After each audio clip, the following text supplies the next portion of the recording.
নমস্কার, very very good morning. Myself Manas Kumar Baidya, assistant teacher Maldova Pankaj Kumar high school, Raghunathganj, Jangipur, Murshidabad. আজ এই সকালে আমরা একটা কবিতা নিয়ে আলোচনা করব। তো কবিতাটি আলোচনার পূর্বে আমরা বিশ্বকবি রবীন্দ্রনাথ ঠাকুরের একটা বিখ্যাত গানের দুটি লাইন দিয়ে আমি শুরু করতে চাইছি। আমরা সবাই শুনেছি গানটা। আকাশ ভরা সূর্য তারা, বিশ্ব ভরা প্রাণ, তাহারি মাঝখানে আমি পেয়েছি মোর স্থান। এত বড় এই ব্রহ্মাণ্ডে আমাদের যে ছোট্ট স্থান আমরা পেয়েছি, আমাদের এই অস্তিত্ববাদকে কেন্দ্র করে কবিগুরুর যে ধারণা, সেই একই বিষয় কেন্দ্র করে, একই বিষয়কে নিয়ে এই বাংলা থেকে বহু দূরে মেক্সিকান এক কবি অক্টাভিও প্যাজ লোজানো 1927 সালে তিনি এক স্প্যানিশ ভাষাতে একটা কবিতা লিখেছিলেন, হ্যারম্যান্ড্যাড। তার এই কবিতাটি ইন দ্য ইয়ার 1987 একজন বিখ্যাত American essayist and critic Eliot Weinberger তিনি এই কবিতাটি ট্রান্সলেট করেছিলেন ইন্টু ইংলিশ, এবং তার নাম ছিল Brotherhood, homage to Claudius Ptolemy. Today we are going to make an analysis and deconstruction of the poem Brotherhood, homage to Claudius Ptolemy. তো প্রথমে আমরা কবি অক্টাভিও প্যাজ লোজানো সম্পর্কে কয়েকটি কথা জেনে নেব। অক্টাভিও প্যাজ লোজানো মডার্ন লিটারেচারে বলা হয় তিনি one of the finest poets. In the year 1990 তাকে নোবেল পুরস্কারে ভূষিত করা হয়। তার কবিতার মধ্যে আমরা অনেক কিছু লক্ষ্য করব, মানে অনেক বৈশিষ্ট্য রয়েছে তার। যেমন মডার্ন পোয়েমে আমরা যেটা দেখি যে এখানে কোনো স্পেসিফিক রিদমিক প্যাটার্ন নেই, খুব ওপেন হয়, মুক্তক ছন্দে লেখা হয়, খুব স্ট্রেট ফরওয়ার্ড থিমটাকে খুব স্ট্রেট ফরওয়ার্ডভাবে তুলে ধরা হয়। এই কবিতাটাও তাই ফ্রি ভার্সে লেখা হয়েছে।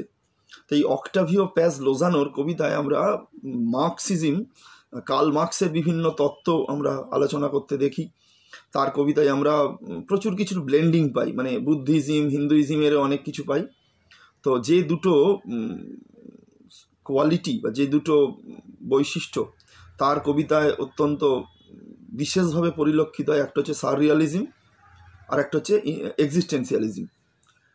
প্রথমে এই দুটো সম্পর্কে একটু জেনে নেব আমরা। সাররিয়ালিজমটা কি? সাররিয়ালিজম বেসিক্যালি একটা কালচারাল মুভমেন্ট। এটা শুরু হয়েছিল 1920-তে। তো এর আগে মানে এই রিয়ালিটি এবং ড্রিম কে দুটো পরস্পর বিরোধী ধারণা, একটা বৈপরীত্যমূলক ধারণা হিসাবে গণ্য করা হতো। কিন্তু সাররিয়ালিজম এসে এই যে রিয়ালিটি এবং ড্রিম এদের মধ্যেকার এই যে বৈপরীত্যটা, এটাকে কিছুটা সলভ করার চেষ্টা করে, সলভ করা হয়। আর যেটা না জানলে এই কবিতাটি আমরা বুঝতে পারবো না, যে বৈশিষ্ট্যটা খুবই খুবই ইম্পর্টেন্ট, এক্সিস্টেন্সিয়ালিজম, সেটা আমাদেরকে জানতে হবে। তো এক্সিস্টেন্সিয়ালিজম বেসিক্যালি একটা ফিলোসফি, একটা দর্শন, যেটা আমাদেরকে বোঝায় যে আমাদের ইন্ডিভিজুয়াল এক্সিস্টেন্স, মানে আমাদের ব্যক্তিগত যে অস্তিত্ব, আমাদের যে এই পৃথিবীতে এসেছি, আমাদের প্রত্যেকেরই যে একটা নিজস্ব একটা স্থায়ী বৈশিষ্ট্য রয়েছে, আমাদের একটা দাম রয়েছে, আমাদের নিজস্ব একটা ফ্রিডম রয়েছে, আমাদের একটা চয়েস রয়েছে, সেটাকে কিন্তু এটা গুরুত্ব দেয় বা সেটাকে বোঝায়। তো আরেকটা খুব গুরুত্বপূর্ণ পয়েন্ট আমরা যেটা যাব এবারে, আমরা ব্রাদারহুড কবিতাটির টাইটেলের সম্পর্কে।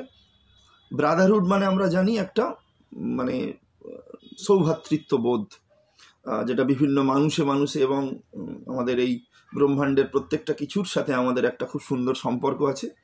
সেটা আমরা কবিতাটি আলোচনা করার শেষে আমরা বোঝার চেষ্টা করব, অ্যাপ্রোপ্রিয়েটনেস অফ দ্য টাইটেল। তো আরেকটা জিনিস এই কবিতার সাথে একটা ট্যাগ লাইন আছে, সেটা হচ্ছে homage to Claudius Ptolemy. Homage কথাটার মানে হচ্ছে শ্রদ্ধা জ্ঞাপন, কাউকে অনার দেওয়া। তিনি এটা শ্রদ্ধা জ্ঞাপন করছেন ক্লডিয়াস টলেমিকে। এখন এই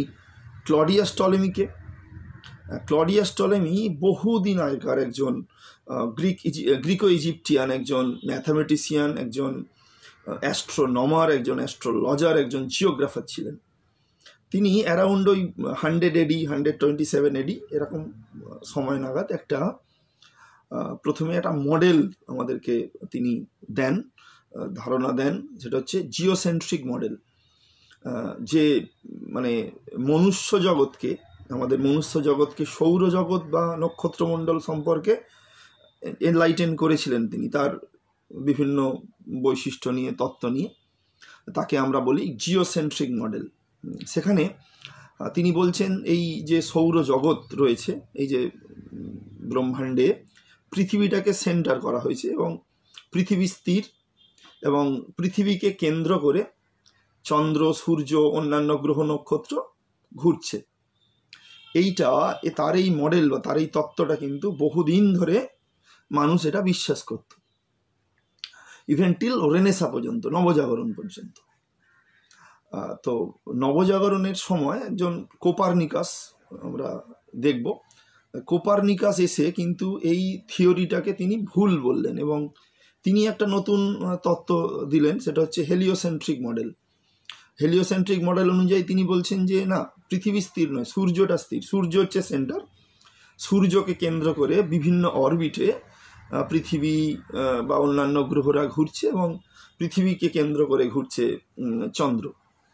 তো এই ক্লডিয়াস টলেমি যেহেতু সর্বপ্রথম মনুষ্য জগৎকে সৌরজগৎ বা নক্ষত্রমণ্ডল সম্পর্কে এনলাইটেন করেছিলেন, এই কবিতাতেও দেখব কবি নক্ষত্রদের সাথে তার যে সুন্দর একটা সৌভ্রাতৃত্বের বা ক্রিয়েটারের সাথে তার একটা সৌভ্রাতৃত্বের কথা তিনি বলতে চান।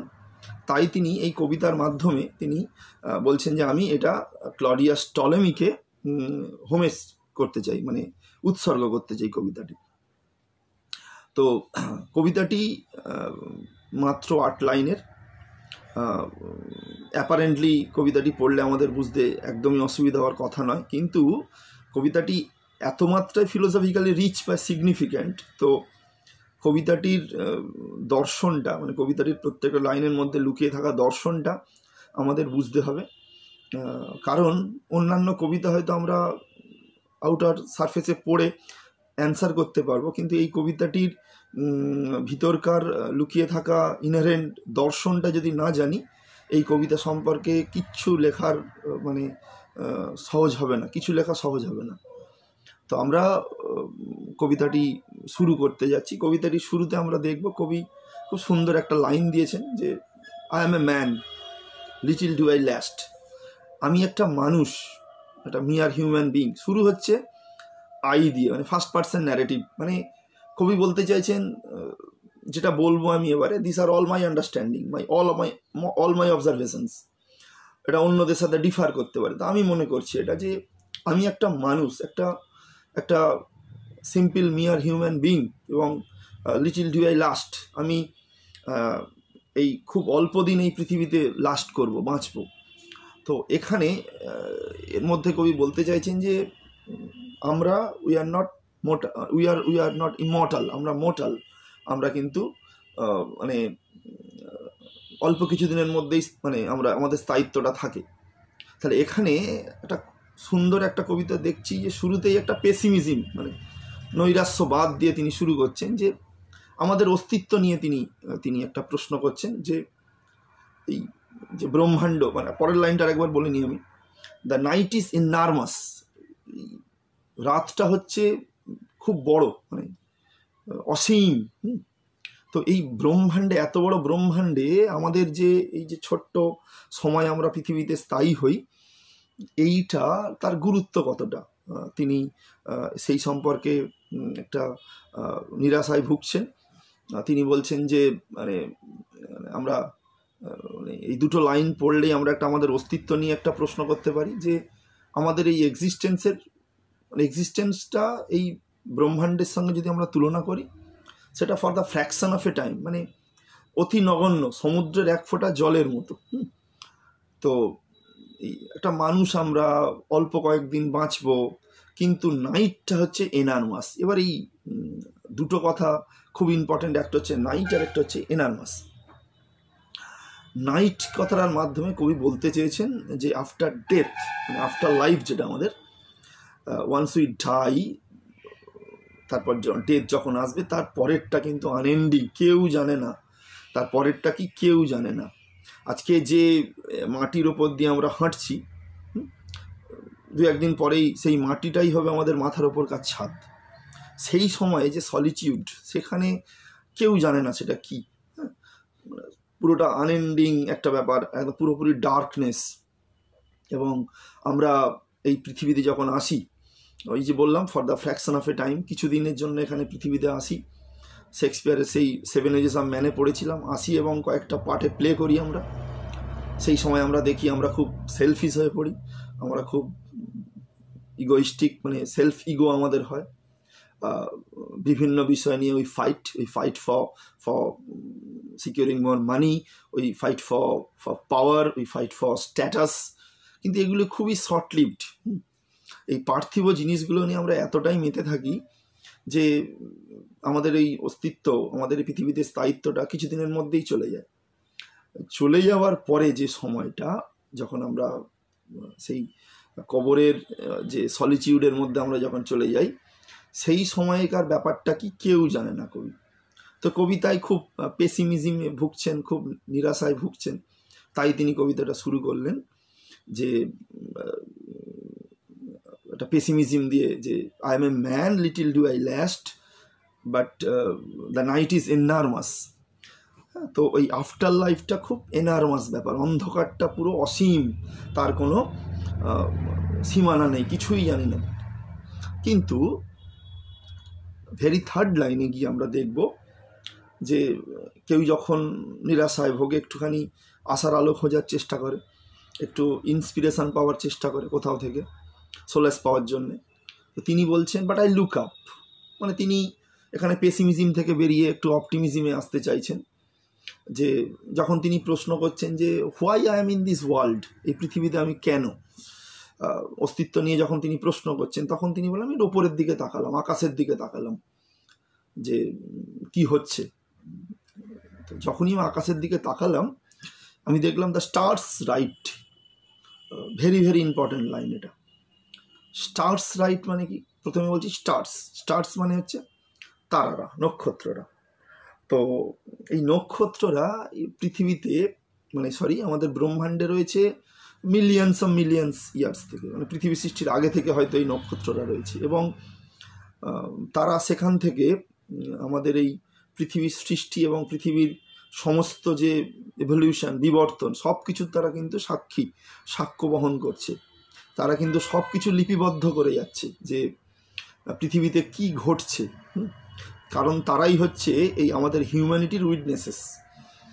আবার আরেকটা অ্যাঙ্গেল থেকেও বলা যায় যে তারারা কিন্তু লিখছে, মানে প্রত্যেকটা মানুষের ডেস্টিনি লিখছে। আমরা যখন ওই কোনো কাউকে হাত দেখাই, তো অ্যাস্ট্রোলজাররা তারা বলে যে বৃহস্পতি তুঙ্গে, শনির দশা, রাহুর দশার, বলছে যে এই নক্ষত্ররা কিন্তু আমাদের মানব জীবনের প্রত্যেকটা মানুষের নাকি ভাগ্য নিয়ন্ত্রণ করে। তারারা লিখছে। তো দুটো অ্যাঙ্গেল থেকেই বোঝানো যায় যে পৃথিবীর সৃষ্টির আগে থেকে পৃথিবীর সমস্ত এভলিউশন, তারা বিবর্তনটার সাক্ষ্য বহন করে চলছে এবং তারা সব কিছু লিপিবদ্ধ করে চলছে। তার সাথে সাথে আমরা এটাও বলতে পারি যে তারারা কিন্তু পৃথিবীর প্রত্যেকটা মানব জাতির, প্রত্যেকটা মানুষের, প্রত্যেকের কিন্তু ডেস্টিনি, এটা কিন্তু তারা লিখছে। তো তার পরের লাইনটা খুব একটা অদ্ভুত, কবি বলছেন আননোয়িং আই আন্ডারস্ট্যান্ড। একটা অদ্ভুত ব্যাপার। আই আন্ডারস্ট্যান্ড মানে আমি বুঝতে পারলাম, আননোয়িং মানে না বুঝেই। তো না বুঝেই কি করে আমরা বুঝবো? এটা খুব অপোজিট ওয়ার্ডস, আননোয়িং এবং আন্ডারস্ট্যান্ডটা। কবি বলতে চাইছেন আননোয়িং আই আন্ডারস্ট্যান্ড মানে আমার একটা ধারণা হলো, আমার একটা আন্ডারস্ট্যান্ডিং হলো, কিন্তু সেটা হয়তো না বুঝেই। এই ব্যাপারটা কি, যে মানে actually he is not getting any answer, উত্তর পাচ্ছেন না তিনি, কিন্তু তবুও তিনি একটা ধারণা করতে চাইছেন। মানে উদাহরণ দিয়ে বোঝানোর চেষ্টা করছি আমি। আমরা এই পৃথিবীতে বেঁচে আছি গাছেদের জন্য, এবং গাছেরা আমাদেরকে অক্সিজেন সাপ্লাই দিয়ে চলেছে অনবরত।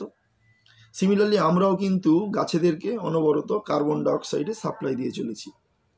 সূর্য রয়েছে, সূর্য গাছেদেরকে, মানে আমাদেরকে ওই যে সানলাইট দিচ্ছে, সেখান থেকে ওদের ফটোসিনথেসিস হয়। তো এই গাছ, সূর্য এবং মানুষের মধ্যে যে একটা সাইকেল রয়েছে, এটা কিন্তু চলতেই থাকছে। কোনো একটা যদি না থাকতো কিন্তু প্রাণের অস্তিত্ব থাকতো না। আমরা ওই বায়োলজিতে আমরা যে পড়েছি ইকোসিস্টেম, সেখানে ওই বাঘ ময়ূরকে খায়, ময়ূর সাপ খায়, সাপ ব্যাঙ খায়, ব্যাঙ একটা কীট পতঙ্গ খায়। তো এই ছোট্ট একটা কীট, কিন্তু সেও যদি এই পৃথিবীতে না থাকে, পুরো ফুড চেন, পুরো ইকোসিস্টেমটাই কিন্তু ভেঙে পড়বে। তো তো মানে কিছু একটা যদি না থাকে, মানে যতই ক্ষুদ্র তার স্থান হোক না কেন, কিন্তু তারও একটা গুরুত্ব রয়েছে। এটাই হচ্ছে এক্সিস্টেন্সিয়ালিজম, তার যে ফ্রিডম, তার যে চয়েস, সেটা সম্পর্কে বোঝানোর চেষ্টা হচ্ছে। এইটা কবি কিন্তু বুঝতে পারলেন। কিন্তু এই যে একটা ব্যাপার তিনি বলেন আননোয়িং, মানে সঠিক কারণটা না জেনে, অ্যাকচুয়ালি তিনি বলতে চাইছেন যে যেটা আমি বুঝলাম সেটা কিন্তু বিয়ন্ড মাই ইন্টেলিজেন্স। মানে কিছু কিছু জিনিস আছে যেটা বিয়ন্ড হিউম্যান ইন্টেলিজেন্স, মানব জাতির জ্ঞানেরও বাইরে। যেমন আমরা প্রত্যেকেই জানি যে when a woman gives birth to a child, she produces milk, কিন্তু কেন তিনি এটা প্রডিউস করছেন সেটা হয়তো সায়েন্স বলবে। কিন্তু দেখো যে জন্মানোর সাথে সাথেই কিন্তু একটা সদ্যজাত শিশুর আমাদের যেমন একটা মাতৃদুগ্ধের প্রয়োজন রয়েছে, সেটা কিন্তু তিনি প্রডিউস করছেন আমাদের মায়েরা, যেটা না থাকলে হয়তো আমরা বাঁচতেই পারতাম না। তো কবি বুঝতে পারছেন there is a bigger force, there is someone actually control করেন, যিনি পুরো ব্যাপারটা একদম ঠিকঠাকভাবে মাইনিউটলি একদম চলতে থাকে, যেটা একদম দরকার, প্রিসাইজলি ফাংশন করবে যাতে, সেটা কিন্তু রয়েছে। মানে কি রয়েছে আমরা বুঝতে পারছি, এটা সম্ভবত তিনি গডের কথা বলতে চাইছেন, যে পুরো ইউনিভার্সটাকে কন্ট্রোল করে, কখন কোন জিনিসটা কোথায় দরকার তিনি কিন্তু সুন্দরভাবে প্রিসাইজলি সেটাকে তিনি কন্ট্রোল করেন। তো সেটার জন্য তিনি বলছেন যে কিছু জিনিস রয়েছে যেটা which is beyond human intelligence, তাই তিনি বলছেন আননোয়িং, আমি না বুঝে কিন্তু বুঝতে পারলাম আমি, হ্যাঁ, যে একটা রয়েছে কিছু একজন, তিনি হচ্ছে সব কিছুকে কন্ট্রোল করে। তো তিনি যখন ভাবলেন যে তারারা তো সবার কথা লেগে, তখন তিনি তাহলে বলছেন যে আমাকেও নিয়ে তাহলে লেখা হয়, আই টু অ্যাম রিটেন, আমাকে, আমার ভাগ্যও লেখা হয়েছে, আমাকে নিয়েও লেখা হয়েছে। কারণ তারারা তো writing about, they are writing about everyone, তাহলে আমার ব্যাপারেও নিশ্চয়ই লিখবেন তারারা। তাই আমিও, আমার অস্তিত্বটা খুবই, স্থায়িত্বটা খুবই অল্প দিনের হলেও আমারও কিন্তু এই পৃথিবীতে একটা গুরুত্ব রয়েছে। সেই গুরুত্বটা কি, সেটা আমরা পরের দুটো লাইনে দেখব। পরের দুটো লাইনে কিন্তু কবি একটু অন্য জিনিস বোঝানোর চেষ্টা করছেন। তিনি বলছেন যে অ্যাট দিস ভেরি মোমেন্ট, এই মুহূর্তে, এই সময়, সামওয়ান স্পেলস মি আউট, আমাকে কেউ পড়ছে। তাহলে কবি কিন্তু একটা হোপ দিয়ে শেষ করছেন যে যে এই জীব জগতে, সৌরজগতে, এই যে তারারা যেমন ইমর্টাল, কিন্তু আমরা মর্টাল, কিন্তু এই পৃথিবীতে আমাদের যে কাজটা, সেই কাজটা যদি আমরা ঠিকঠাকভাবে করে যেতে পারি, যেমন তিনি একটা কবি, তিনি একটা কবিতা লিখেছেন, তো কবিতাটা যদি আমরা প্রত্যেকে যদি আমাদের কাজটা ঠিকভাবে করতে পারি, আমাদের কাজের মাধ্যমে আমরা বেঁচে থাকতে পারবো। মৃত্যু আসতে পারে, মৃত্যু এসে আমাদের পার্থিব শরীরটাকে নিয়ে চলে যেতে পারে তার কালো ছায়াতে, কিন্তু আমাদের যে কৃতিত্ব, আমাদের যে কর্ম, সেটা কিন্তু আমাদেরকে মানে ইমর্টাল করে রাখতে পারে তারাদের মতোই। তিনি বলতে চাইছেন যে death is not the end of everything, মৃত্যু আমাদের সব কিছু শেষ নয়, মৃত্যুর পরেও আমরা বেঁচে থাকতে পারি, সেটা কিন্তু আমাদের কার্যকলাপের মাধ্যমে, যে আমাদের অস্তিত্বের কারণটা কেউ পড়বে। এই যে আজকে আমরা ব্রাদারহুড কবিতাটা পড়ছি, কবি 1998-এ তিনি মারা গেছেন, বাট আজ আমরা 22 ইয়ার্স লেটার আমরাও কিন্তু তার কবিতা পড়ছি, তিনি তার কবিতার মাধ্যমে এখনও কিন্তু বেঁচে আছেন। তাহলে আমরা কিন্তু বেঁচে থাকতে পারি। তো এই যে গড যেমন তিনি ক্রিয়েট করেন, গড যেমন ক্রিয়েটার অফ দিস ইউনিভার্স, তিনি বললেন না আননোয়িং আই আন্ডারস্ট্যান্ড, তিনি ক্রিয়েট করেছেন, ক্রিয়েটার, এবং তিনি কন্ট্রোল করছেন এভরিথিংকে খুব প্রেসাইজলি, তেমনি কবিও তার কবিতার যে ক্রিয়েট করলেন, তিনিও একটা ক্রিয়েটার, নিজেকে ইকুয়াল ভাবছেন ওই গডের সাথে। তো বা নক্ষত্ররা যেমন অমর হয়ে রয়েছে, আকাশে লিপিবদ্ধ করছে, তা আমিও যেটা লিপিবদ্ধ করেছি আমিও অমর হয়ে থাকবো আমার কবিতার মাধ্যমে। তো মানে I may live forever কবি বলতে চাইছেন, শুধু আমাকে আমার কাজটা ঠিকঠাকভাবে করতে হবে। তো এইটাই আমাদের মানে কবির এক্সিস্টেন্সটাকে তুলে ধরছে। তো কবিতার শুরুতে আমরা দেখলাম যে ব্রাদারহুড, সৌভ্রাতৃত্ব মানে একটা সুন্দর বন্ধন, it is created and managed by a superior cosmic force in this geocentric world system. তো এই সৌভ্রাতৃত্ব বোধটা বিভিন্ন মানুষের মধ্যে রয়েছে, এমনকি নক্ষত্রদের সাথে, ব্রহ্মাণ্ডের প্রত্যেকটা জিনিসের সাথেই আমাদের রয়েছে সৌভ্রাতৃত্ব। আর এই প্রথম মানে এই আমাদের মনুষ্য জগৎকে এই যে নক্ষত্রমণ্ডল বা সৌরজগৎ সম্পর্কে আমাদের ধারণা দিয়েছিলেন, তার বিভিন্ন তত্ত্ব দিয়ে, তার যে মডেলটা দিয়ে সেই এনলাইটেন করেছিলেন তিনি। তার জন্য কবি টলেমিকে তিনি হোমেজ মানে উৎসর্গ করতে চাইছেন। তো এই গেল কবিতাটির ফিলোসফিক্যাল ব্যাখ্যা। আশা করি ব্যাখ্যাটা বুঝতে পেরেছো তোমরা সকলে। তো কবিতাটি কিন্তু একটু দার্শনিক দিকটা নিয়ে ভেবে কবিতাটা পড়লে কবিতাটা বুঝতে অসুবিধা হবে না। Have a good day. আমি আবার কিছুদিনের মধ্যে নেক্সট ভিডিওতে আমার পরের কবিতা নিয়ে আলোচনা করব। ততদিন সবাই ভালো থেকো, সুস্থ থেকো, মন দিয়ে পড়াশোনা করো। নমস্কার।